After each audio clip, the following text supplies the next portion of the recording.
what we are doing. We are just paying for stuff without giving me a warning. Nothing. Just threw this all on me. I knew I was in for something when I saw that this was a David Lynch film. Let's get into the madness.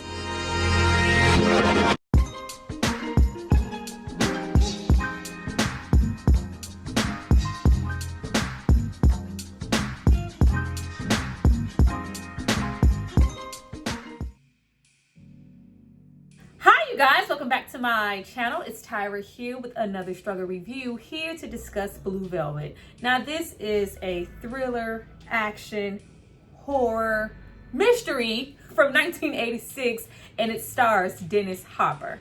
Now before I get into all things, oh my lord, I need you guys to drop down and subscribe to my channel and like this video. I'm going to give you guys a moment to do that, and then we're going to come back and discuss. I mean, what do you really expect going into a David Lynch film? You never know what you're going to get, but you're going to go along for the ride. Go back.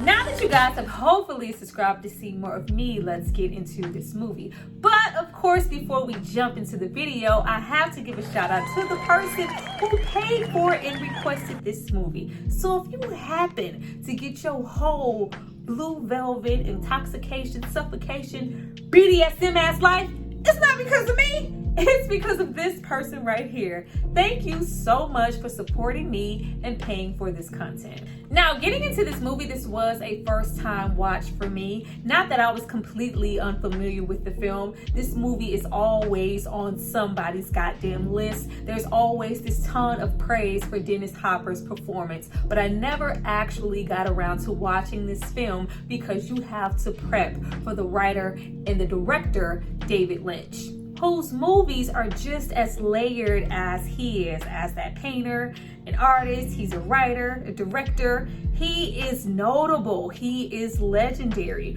We have movies like The Elephant Man, Eraserhead, Mulholland Drive, the series of Twin Peaks. He's that rare director that's so original that he is his own genre, all while being really diverse. Not one David Lynch film is going to be the same, but when you see his work, you know that it's him. It's going to be weird, dark, campy, surreal, unique, fun, funny, creepy, a whole goddamn nightmare, fever dream. Like, it is a whole acid trip, all while being a smart think piece with these deep ass undertones. It's all too much.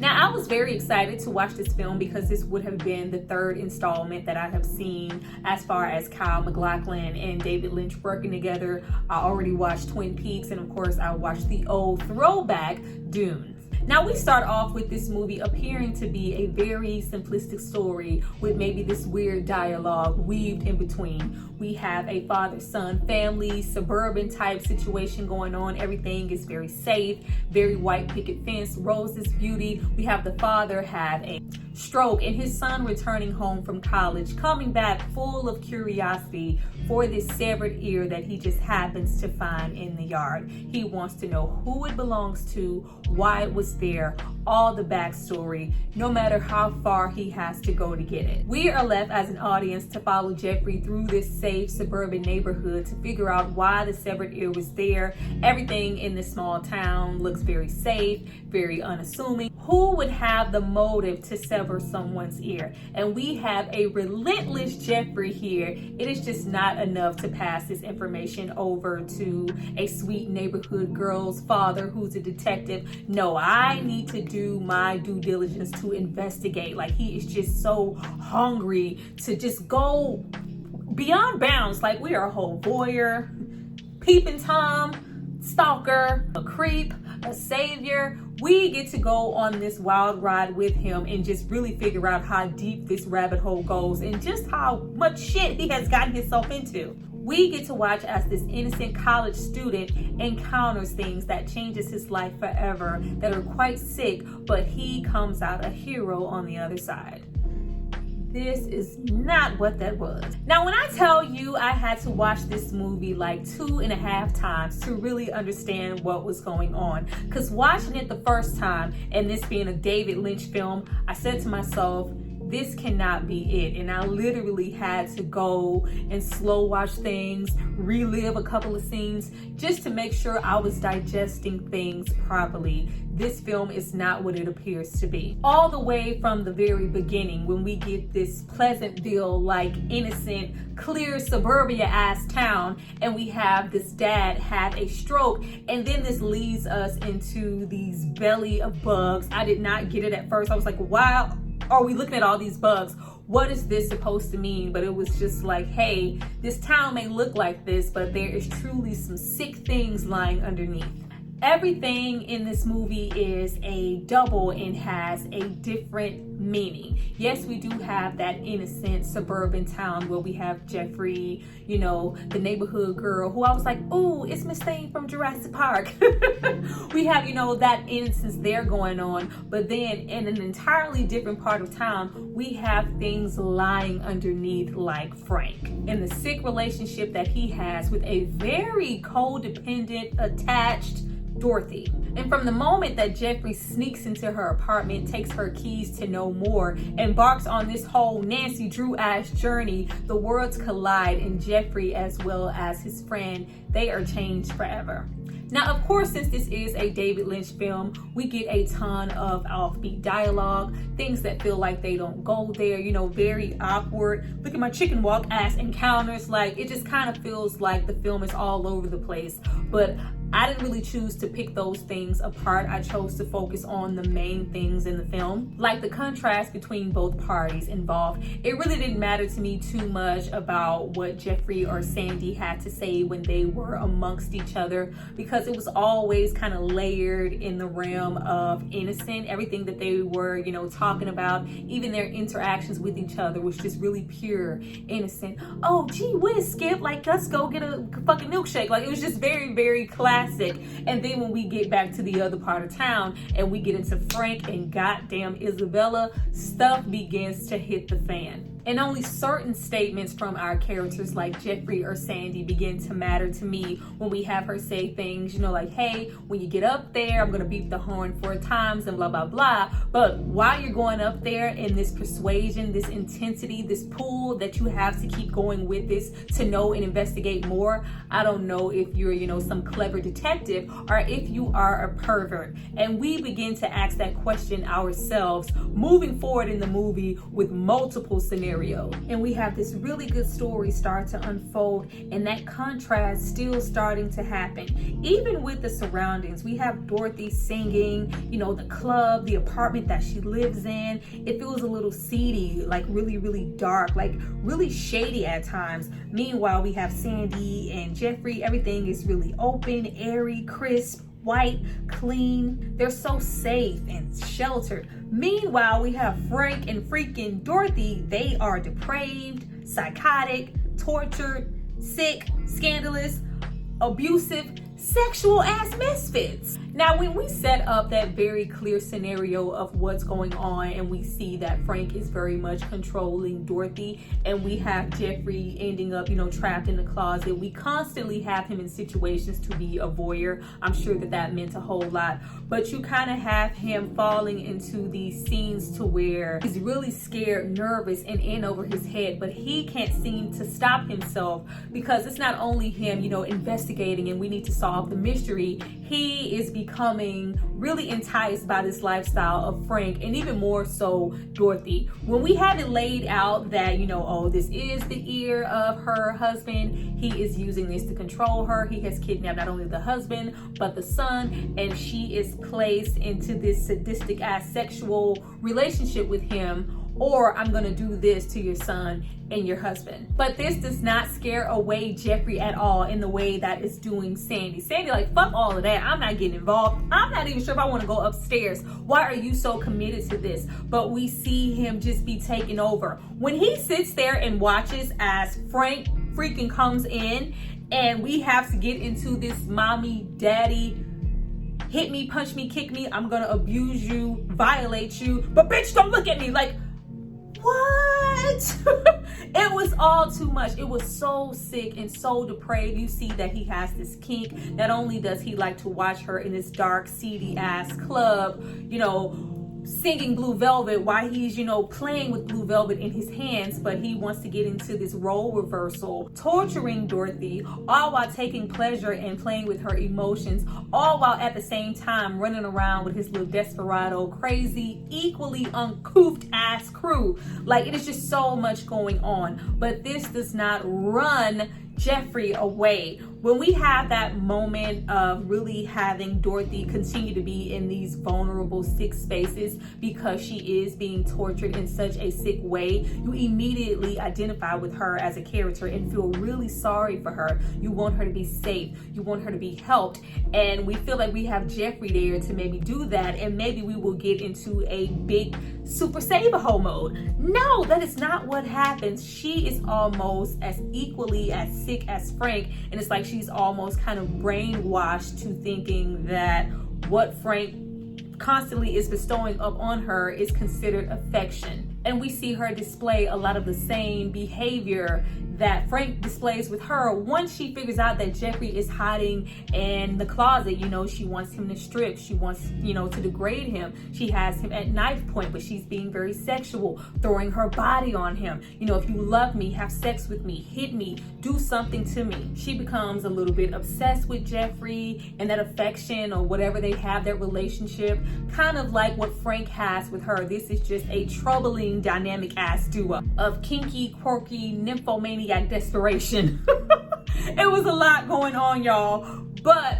what I was trying to pay attention to was mostly Jeffrey's behavior. He begins to slowly change and regret a lot of what's going on with himself as far as how he is handling the situation between him and Sandy and Dorothy. He begins to kind of enjoy some of the things, you know, oh, hit me, that control, the constant sex, a completely different lifestyle than what he is portraying himself to be to his family, to Sandy. We even see him cry after sexual encounters or, you know, at the fact that he has hit Dorothy, but he is slowly getting, you know, drawn in by that lifestyle, kind of starting to enjoy it and regret the fact that he does, or even regret the fact that he is entranced by the cat and mouse chase, that investigator thing that he has going on with Frank, wanting to know more. Really, like, low-key starting to take a walk on the wild side, trying to best Frank at his own game, trying to low-key have this savior complex with Dorothy, trying to also maintain this fading little relationship, whatever the hell he has, with innocent Sandy. I love how they had her boyfriend just be absolutely obsolete. So obsolete that they didn't even bother to really show his face the entire goddamn movie. But also kind of being really arrogant, not knowing when to stand down and step away, jeopardizing his whole life, not realizing how severe and heightened the situation is because he is so eager to clamor and know more. I can't stop here. I want to know this. I have to follow them there. I have to take these pictures. You about to die any day now with all this curiosity because he just would not stop. But I thought it was really nice how they put it to where it wasn't just about the investigation. It was very much so just about Frank and about Dorothy. He became really curious about them and about their lifestyle and just being able to be in it and be a part of it. It wasn't just about the investigation. He was, you know, dipping his toe in the pool. Now, we don't just spend the entire time with Jeffrey, Sandy, and crazy drug smoke sucking up ass Frank. We do spend some time with the people in the neighborhood, like his family, different neighbors, or even Sandy's dad. And I think it was to maybe hold a mirror up to the town and the situation that was going on, like literally down the street.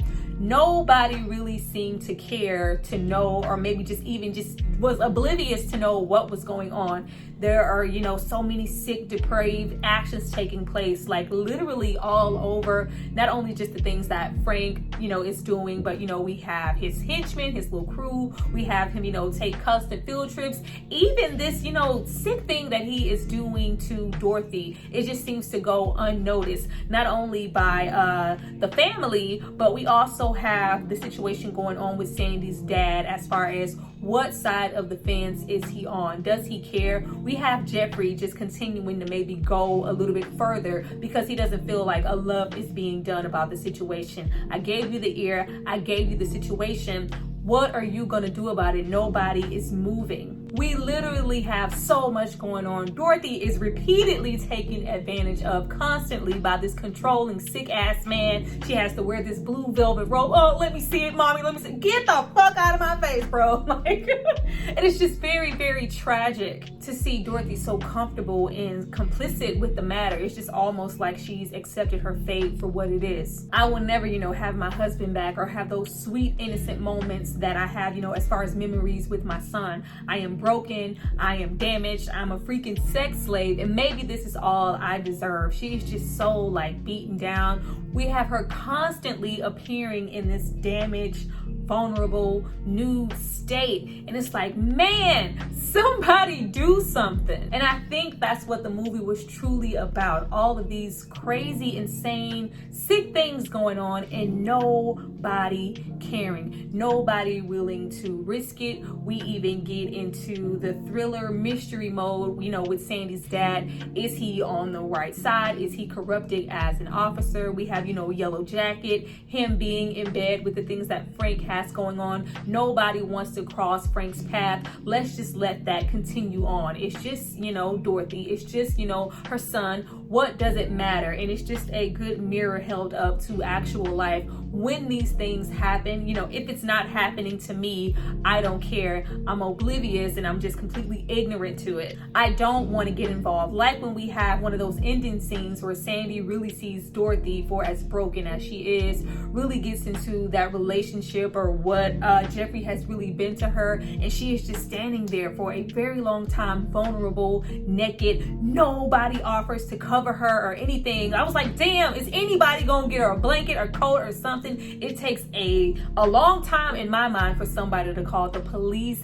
Everybody just was not reacting, as if these things were not really going on. And I think in some ways we find out, that Sandy's father knew all along what was going on with Yellow Jacket and maybe Frank, but he just chose not to personally get involved because it did not involve his immediate family, his daughter. And even though we are, at some points in the movie feeling some type of way towards Jeffrey and we started to question his motives and his character, we do later on realize that he is just some naive kid and he got in over his head, but he continued to pursue to save Dorothy. And in the end, if he didn't do what he did, nothing would have changed. Everybody is changed forever. I love when all the little blinders are pulled off of Sandy's eyes. Like, oh Lord, you haven't just been creeping upstairs, going to tuck her in and protect her from Frank. Nah, girl, he been sleeping with her and she has desperate ass sick attachment issues.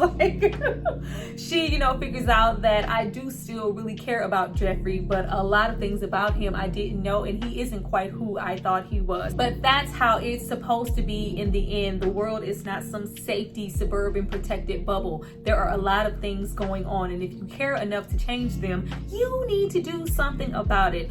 And I love how because on the first watch I was like, why the hell is this Robin flying in, eating this bug in the windowsill? But it's a whole callback, circle around moment to, Sandy's dream. And I feel like, this will happen and all the Robins will come in and everything will be pure, clean again. And, to save humanity type shit. They had a whole lot going on in this film. But it does actually happen, but not in the way that she thought it would. Jeffrey ends up being that Robin, being that savior, getting rid of that bug like Frank, reuniting, I believe. I wasn't sure if it was a dream sequence or not, but I think Dorothy was reunited with her son. Of course, we have the husband there with his ear cut off. He's dead. but I think that's what happened. I don't know. All the surrealness was confusing me, but he does end up in the end being that savior. And I like that it got to that point, because when it came down to the nitty gritty and we did have Sandy's dad step up, and it's just like, yeah, we're outside. It's a whole sting operation. Go away, move, don't do anything. We got it, here moving forward. But Jeffrey being Jeffrey kept involving himself. And in the end, when he thought Frank was dead, and I love all the twists that are here in this film. There is a deep layer of not only this being a thriller with all of, him kicking Jeffrey's ass at certain points, steady sucking up that goddamn oxygen, taking these drugs. You never know at any moment exactly what Frank is going to do. Like, is he just going to beat him up, or is he going to just kill Jeffrey and lay goddamn Dorothy on top of him? I have no clue what's going on here. But in the end, when we have him, oh, this is Yellow Jacket and this is the other guy. I don't know who this guy is that I took a picture of, doing my investigation, but it ends up being Frank in a whole different damn disguise,